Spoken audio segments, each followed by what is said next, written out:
सेना भर्ती पर रोक के बीच टूर ऑफ ड्यूटी को लेकर जो खबरें सामने आ रही हैं, उन खबरों ने युवाओं की परेशानी बेहद बढ़ा दी है।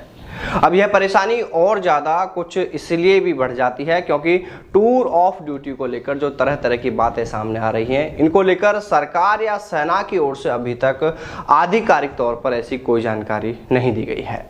जैसा कि इन खबरों में बताया जा रहा है कि मई महीने के आखिर तक टीओडी सिस्टम लागू हो जाएगा, यानी इसी महीने से ये नया सिस्टम लागू होने की बात कही जा रही है। अब इस खबर में न तो यह बताया गया है कि जो एग्ज़ाम अभी युवाओं का पेंडिंग चल रहा है, क्या वो एग्ज़ाम भी टीओडी सिस्टम से प्रभावित होगा, यानी उस एग्ज़ाम पर भी क्या टीओडी का असर होगा। और न ही इस खबर में यह बताया गया है कि अभी तक जो सेना भर्ती रैली देश में हो रही थी, एआरओ, बीआरओ व जेडआरओ की ओर से जो अभी भर्तियां की जा रही हैं, क्या वो भर्तियां भी प्रभावित होंगी, यानी अभी तक जो भर्तियां पुराने सिस्टम से चल रही थी, क्या उन भर्तियों पर भी टीओडी का कोई असर पड़ेगा।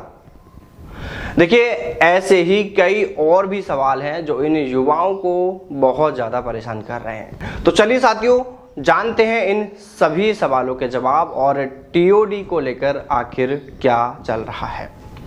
देखिए, हम सबसे पहले तो आपको यह बता दें कि जो खबर टीओडी को लेकर वायरल हुई है, यानी जो नया सिस्टम सेना भर्ती में लागू होने का दावा किया जा रहा है, ये एक बहुत ही बड़ा बदलाव है। ये एक इतना बड़ा बदलाव है, यानी देश में ऐसा पहली बार होने जा रहा है और इतना बड़ा बदलाव इसी माह के आखिर में होने का भी दावा है।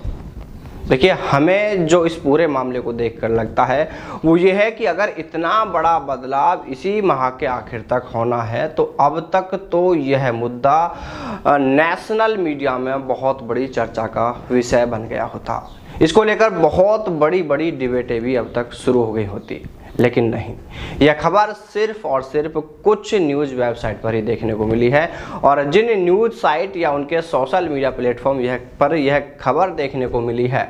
उन तमाम खबरों में बिल्कुल सेम जानकारी दी जा रही है। जो इन वायरल खबरों में जानकारी है, वही एज इट इज़ जानकारी इन खबरों में है।